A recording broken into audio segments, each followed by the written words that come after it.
Chapter 2. And there went a man of the house of Levi, and took to wife a daughter of Levi. And the woman conceived, and bare a son. And when she saw him that he was a goodly child, she hid him 3 months.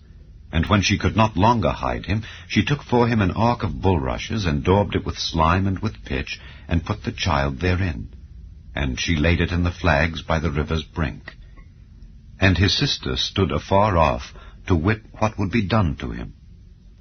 And the daughter of Pharaoh came down to wash herself at the river, and her maidens walked along by the river's side.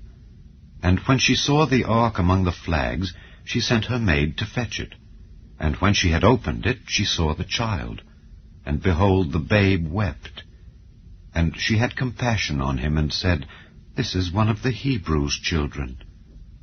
Then said his sister to Pharaoh's daughter, Shall I go and call to thee a nurse of the Hebrew women, that she may nurse the child for thee? And Pharaoh's daughter said to her, Go. And the maid went and called the child's mother.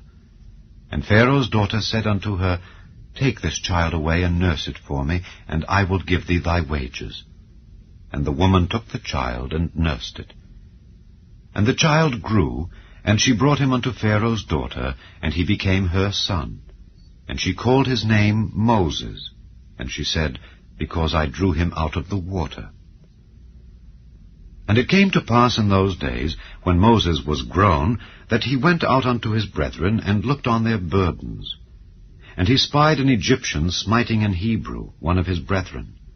And he looked this way and that way, and when he saw that there was no man, he slew the Egyptian, and hid him in the sand. And when he went out the second day, behold, 2 men of the Hebrews strove together. And he said to him that did the wrong, Wherefore smitest thou thy fellow?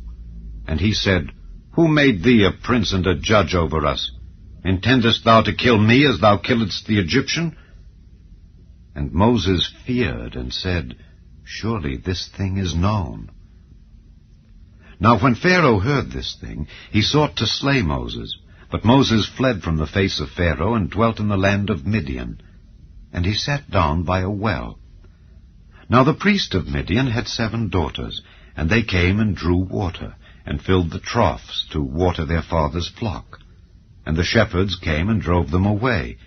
But Moses stood up and helped them, and watered their flock. And when they came to Reuel their father, he said, How is it that ye are come so soon today? And they said, An Egyptian delivered us out of the hand of the shepherds, and also drew water enough for us, and watered the flock. And he said unto his daughters, And where is he? Why is it that ye have left the man? Call him, that he may eat bread. And Moses was content to dwell with the man. And he gave Moses Zipporah his daughter. And she bare him a son, and he called his name Gershom. For he said, I have been a stranger in a strange land. And it came to pass, in process of time, that the king of Egypt died, and the children of Israel sighed by reason of the bondage. And they cried, and their cry came up unto God by reason of the bondage. And God heard their groaning, and God remembered his covenant with Abraham, with Isaac, and with Jacob. And God looked upon the children of Israel, and God had respect unto them.